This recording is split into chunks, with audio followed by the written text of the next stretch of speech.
আমাৰ এই বৃহত্তৰ অঞ্চলটো একমাত্ৰ চাহ খেতিৰ ওপৰত নিৰ্ভৰশীল। ইয়াত নিবনুৱাৰ সমস্যাও এই চাহ খেতিয়ে নিৰ্মূল কৰিছে।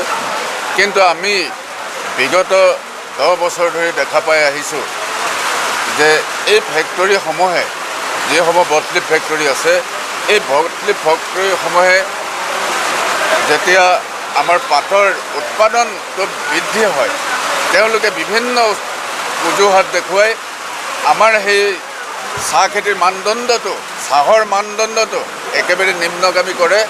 আৰু তাৰ প্ৰতিবাদত আমি বিভিন্ন পৰ্যায়ত DC মহোদয়ক জনোৱা হৈছিলে।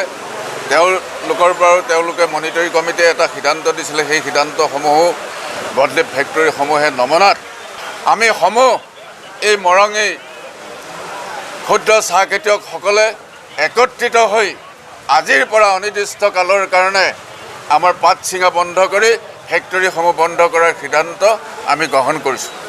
ফেক্টৰীৰ মুখত আমি ধৰ্ণা কাৰ্যসূচীৰে লৈ সকীয়াই দিছোঁ যে তেওঁলোকে ভৱিষ্যত দিনত আমাৰ যি চাহ খেতি, আমাৰ এই অঞ্চলৰ প্ৰধান জীৱিকাৰ উপায় যি চাহ খেতি, এই চাহ খেতিত উচিত মূল্য দি খেতিয়কক যাতে ভাতে মৰাৰ ব্যৱস্থা নকৰে, তাৰ কাৰণে আমি সকীয়াই দিছোঁ। আজি আমি পাত ছিঙা বন্ধ কৰি ফেক্টৰীসমূহৰ তলা বন্ধ কাৰ্যসূচী গ্ৰহণ কৰিছোঁ যে ফেক্টৰীসমূহে কোনো কাৰণত পাত ল'বও নোৱাৰিব আৰু কোনো ক্ষুদ্ৰ চাহ খেতিকে তাত পাত দিব নোৱাৰিব। তেনেধৰণে আমি কাৰ্যসূচী লৈছোঁ। আৰু তেওঁলোকে আজিৰ দিনটোৰ কাৰণে তেওঁলোকে মেচিনাৰী যন্ত্ৰ বন্ধ ৰাখিব লাগিব অনিৰ্দিষ্ট কাললৈকে, যি পৰ্যন্ত আজি ক্ষুদ্ৰ চাহ খেতিয়ক সন্থা আলোচনাত আমি সফল নহওঁ। কাৰণ আজি চাওক, আজি কেঁচা পাতৰ মূল্য দিছে তেখেতসকলে 13 টকা, যিটো সময়ত কেঁচা পাত উৎপাদন ব্যয় খৰচ হৈছে 18 টকা।